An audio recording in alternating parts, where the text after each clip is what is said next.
मखलूक खुदा जब किसी मुश्किल में फंसी हो, सजदे में पड़े रहना इबादत नहीं होती। और हर शख्स अपने सर पे कफन बांध के निकले, हक के लिए लड़ना बगावत नहीं होती। 1637 मदरसों को पेमेंट नहीं दिया जा रहा है और 14 सालों से उसका जांच चल रहा है और बार बार डीओ जांच हो रहा है। जान कटा के जाना पड़ेगा, यहीं बैठे रहेंगे। सरकार हमारे साथ क्या व्यवहार और सुलूक करती है, हम इसको देखना चाहते हैं। कहीं ऐसा नहीं है, हम लोगों को ना इंक्रीमेंट मिलता है, ना आवास भत्ता मिलता है, ना मेडिकल मिलता है। सरकार को हर हाल में सुनना होगा, चूंकि पहले तो जब तक आचार संहिता नहीं लागू होता है तब तक तो हम सरकार से उम्मीदें बांधे हुए हैं।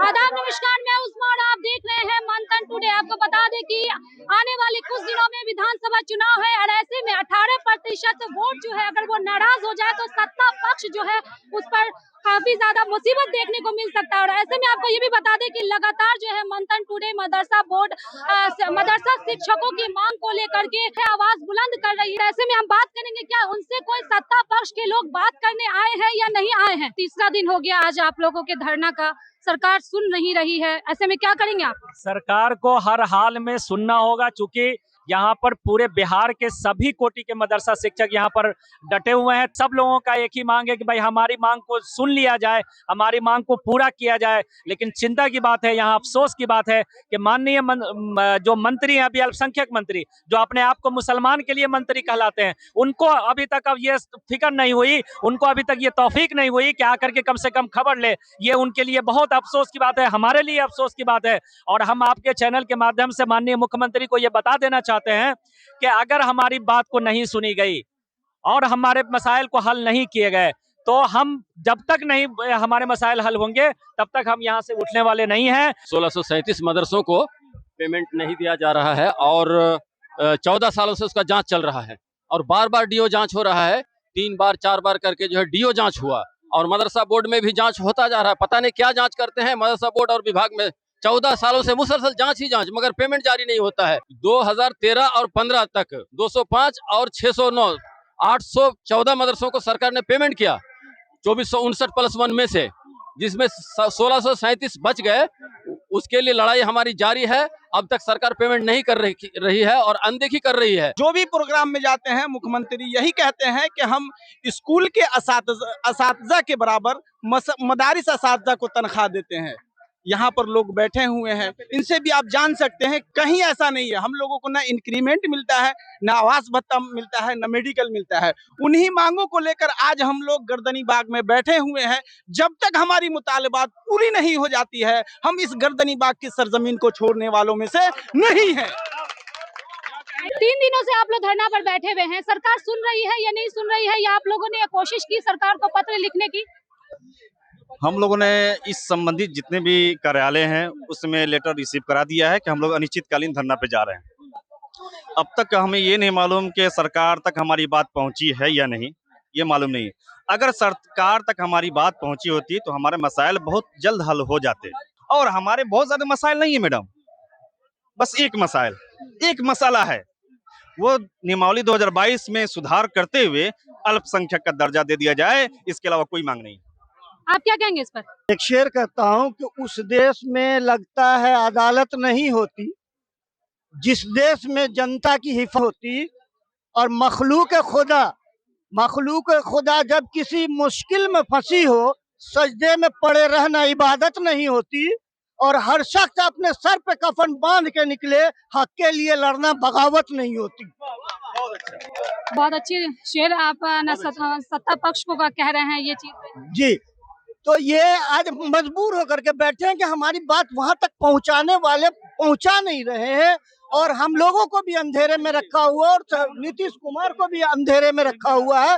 नीतीश कुमार को ये पता है कि हमारे सारे मुराद मिल रहे हैं और हम तक वो मिल नहीं रहे हैं। जब तक ये बात वहाँ क्लियर उन तक नहीं पहुँचेगी तो तब तक हम लोगों को उम्मीद नहीं है कि हम लोगों को मिलेगा। लेकिन उनको ये पता है कि हम मदरसा टीचर को सारी चीजें दे रहे हैं और उनको मिल रही है, लेकिन हकीकत ऐसा नहीं है। क्या बोलना चाहेंगे? 3 दिनों से आप लोग धरना प्रदर्शन कर रहे हैं। 100% ये कह रहे हैं कि सरकार हमारी मांगे सुनेगी। अगर सरकार नहीं सुनती है तो हमारा धरना निश्चितकाल है। हम तब तक बैठे रहेंगे जब तक कि हमारी मांगे पूरी नहीं होती है। अगर मांगे पूरी नहीं हो, वोट का बहिष्कार करेंगे। देखिए, वोट का मसला तो बाद की है, मुस्तकबिल की बात है। पहले तो जब तक आचार संहिता नहीं लागू होता है तब तक तो हम सरकार से उम्मीदें बांधे हुए हैं और बैठे हुए हैं। सरकार चाहे हमारे साथ में जो मामला करे, है ना, चाहे हम लोगों को जान लेकर के जान कटा के जाना पड़ेगा, यहीं बैठे रहेंगे। सरकार हमारे साथ क्या व्यवहार और सुलूक करती है, हम इसको देखना चाहते हैं। अगर हमारी मांगे पूरी नहीं होगी तो मुस्तकबिल की बात है, क्या करेंगे उस वक्त सोचा जाएगा। कि हम 12 से ये मसले को चला रहे हैं, लेकिन हमारे मंत्री, अल्पसंख्यक कल्याण मंत्री जमा खान साहब, पता नहीं कौन नींद के गलबे में सोए हुए हैं, अभी तक उनके कानों में आवाज नहीं पहुंच रही है।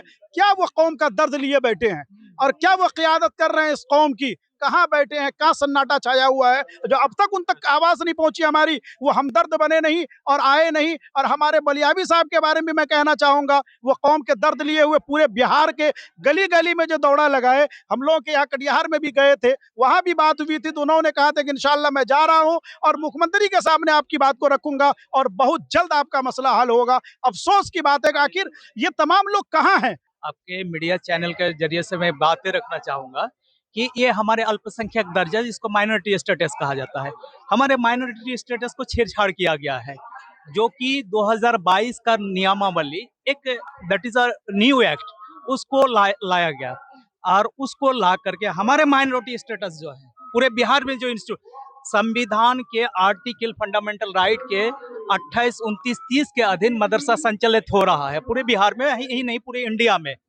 तो अब वो संविधानिक हमें अधिकार है, it's the fundamental right of Muslim, के वो अपने धार्मिक संस्था के अनुसार, धर्म के अनुसार संस्था को उसको संचालित करने का अधिकार है।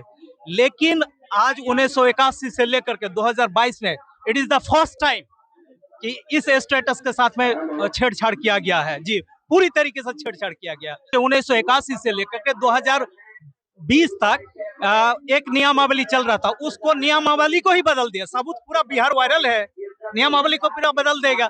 इंक्रीजमेंट, जो कि आप समझ रहे, it's called the fundamental right, एक मौलिक अधिकार के अधीन आता है। लेकिन इंक्रीजमेंट का जब मदरसा कर्मी, सरकारी कर्मी होने के बावजूद उनका इंक्रीजमेंट को बंद करके रखा है।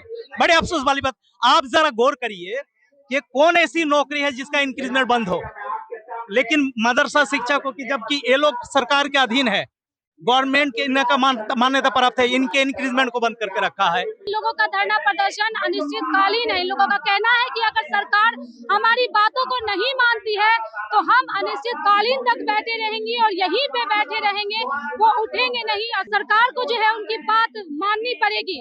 और आपको ये भी बता दें कि बिहार में चुनाव होने वाला है और ऐसे में ये देखना भी दिलचस्प होगा कि नीतीश कुमार इनकी बातों को मानते हैं या नहीं मानते हैं। चलिए फिलहाल इस खबर में बस इतना ही।